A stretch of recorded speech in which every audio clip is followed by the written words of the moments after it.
WWE backlash 2024 France बेहद रोमांचक हुई। क्राउड का रिएक्शन अलग लेवल पे था। तो रोमन रेंस के भाइयों का मैच भी देखने को मिला।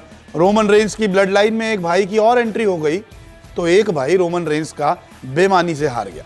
चैंपियनशिप मैच जो मेन इवेंट था कोडी रोड्स और एजे स्टाइल्स के बीच में, वो तो वाकई बहुत दमदार रहा।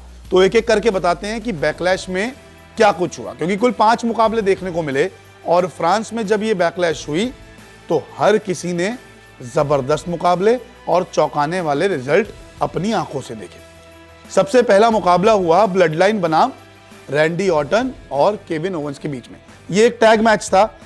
सोलो और टामा इस टीम में थे ब्लड लाइन में, तो वहीं स्ट्रीट फाइट मैच में टांगा लो की मदद से रैंडी ऑर्टन और केविन ओवेंस को इन दोनों ही ब्लड लाइन के मेंबर्स ने हरा दिया। हालांकि ब्लड लाइन में टांगा लो के रूप में एक नए मेंबर की एंट्री भी हो गई।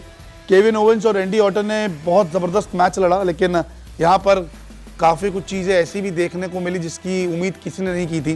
टेबल पे अगर सोलो रैंडी ऑर्टन को मारना चाहते हैं तो रैंडी ऑर्टन ने आरकेओ टेबल पर, कमेंट्री बॉक्स जो होता है, कमेंट्री टेबल होता है, उसी पर अपना फिनिशिंग मूव लगा दिया। इसके अलावा अंत में सोलो ने चेयर पर केविन ओवेंस को पटक दिया और उन्हें समोन स्पाइक देकर पिन करते हुए जीत दर्ज की। सोलो सिंह और टामा ने जीत तो दर्ज कर ली, साथ ही साथ ब्लड लाइन में अब टांगा लोआ ने भी अपनी एंट्री कर ली है। धीरे धीरे ब्लड लाइन जो है वो बढ़ती जा रही है। जे ऊसो, जिमी ऊसो पहले थे, फिर धीरे धीरे सोलो आए, अब जे ऊसो थोड़े थोड़े अलग दिख रहे हैं, जिमी ऊसो थोड़े थोड़े अलग दिख रहे हैं। रोमन रेंस रेसलमेनिया के बाद जो है वो बाहर हो गए हैं, अभी ब्लड लाइन से कुछ वक्त का आराम कर रहे हैं, समर स्लैम तक आएंगे, लेकिन यहाँ पर यह मुकाबला बहुत ज़बरदस्त हुआ। दूसरा मुकाबला इस पीपीवी में बेली बनाम नोमी और टिफ्टी के बीच में हुआ, जहां पर बेली ने मुकाबला जीत लिया। WWE वुमेन्स चैंपियनशिप को भी उन्होंने रिटेन किया है। वही तीसरा मुकाबला डैमन प्रीस्ट और जे ऊसो के बीच में हुआ। ये वर्ल्ड हेवीवेट चैंपियनशिप के लिए था, जिसमें डैमन प्रीस्ट ने मुकाबला जीत लिया, लेकिन बड़ी बेमानी यहाँ पर देखने को मिली, क्योंकि फिन बैलर भी यहाँ बीच में आ गए, जेडी मैकडोना भी बीच में आ गए, जिन्होंने मिलकर जे ऊसो पर हमला किया, कोशिश की कि वो हार जाएं। हालांकि जे ऊसो बड़ी देर तक लड़ते रहे, लेकिन जजमेंट डे के बीच में वो फंस गए और डायमंड प्रीस्ट ने जीत तो दर्ज कर ली। लेकिन एक चीज़ देखने को मिली बड़ी यहाँ पे चौंकाने वाली, कि जजमेंट डे के बीच में अनबन देखने को मिल रही है लगातार। ऐसा नहीं है कि अभी हर इवेंट पे उनके बीच में कहीं ना कहीं एक अनबन देखने को मिल रही है। हालांकि जे ऊसो ने कोशिश तो की जीतने की, लेकिन अंत में जाके जे ऊसो को हार का ही सामना करना पड़ा, क्योंकि डैमियन प्रीस्ट ने उन्हें टॉप रोप से साउथ ऑफ हेवेंस मूव लगा दिया और पिन कर दिया। तो ये 3 मुकाबले शुरुआत के थे जो बड़े शानदार रहे, जिसमें ब्लड लाइन ने जीत दर्ज की। इसके अलावा बेली ने अपनी चैंपियनशिप को रिटेन किया। जे ऊसो चैंपियन बनते बनते रह गए बेमानी से। रोमन रेंस के भाई जे ऊसो हार गए।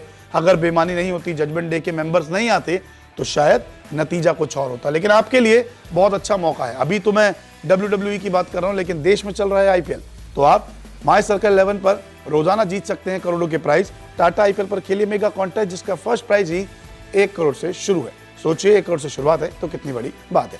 वापस लौटते हैं WWE पर, क्योंकि अभी मेन इवेंट मुकाबला बाकी है, क्योंकि वो मुकाबला तो कोडी रोड्स और एजे स्टाइल्स के बीच में हुआ था। लेकिन मेन इवेंट से पहले हुआ टैग टीम मैच। ये था वुमेन्स टैग टीम मैच, जिसमें जेट कारगिल और बियांका ब्लेयर ने काबुकी वॉरियर्स को हरा दिया। ये काबुकी वॉरियर्स है ऑस्का और कायरी सेन की। मुकाबला काफी रोमांचक था। मैच के अंत में बियांका ब्लेयर ने कायरी पर KOD दिया और पिन किया। इसी के साथ नई वुमेन्स चैंपियन भी WWE को मिल गई है। बात करते हैं मेन इवेंट की, Cody Rhodes versus AJ Styles. AJ Styles और कोडी रोड्स का मुकाबला और हाई फ्लाई मूव देखने को ना मिले, ऐसा हो नहीं सकता। इस मुकाबले में वो हर मूव फ्रांस की ऑडियंस ने देखा जो वो देखना चाहते थे, चाहे वो रिंग से जम हो या फिर टर्न बकल पे लड़ाई हो, चाहे चेयर्स की लड़ाई हो, हर चीज इस मुकाबले में देखने को मिली। हाल ही में रेसलमेनिया में रोमन रेंस को हराकर कोडी रोड्स जो थे वो चैंपियन बने थे और अपनी चैंपियनशिप को यहाँ पर डिफेंड कर रहे थे। ऐसा लग रहा था कि एजे स्टाइल के लिए एक नई स्टोरी बनाई जा सकती है, लेकिन अंत में कोडी रोड्स ने ही ये मुकाबला जीत लिया। क्रॉस रोड्स दिया कोडी रोड्स ने और अपना फिनिशिंग मूव लगाते हुए ये मैच अपने नाम किया। एक बार फिर से कोडी रोड्स जो है वो चैंपियन यहाँ पर दिखाई दिए। एजे स्टाइल्स एक बार फिर से बेल्ट जीतने से चूक गए, लेकिन इस मुकाबले को जिसने भी देखा वो हर कोई देख के खुश हुआ, क्योंकि इस महामुकाबले में, इस मेन इवेंट में कई सारे हाई फ्लाइंग मूव देखने को मिले और फैंस को पूरा एक्शन इस मेन इवेंट में मिला।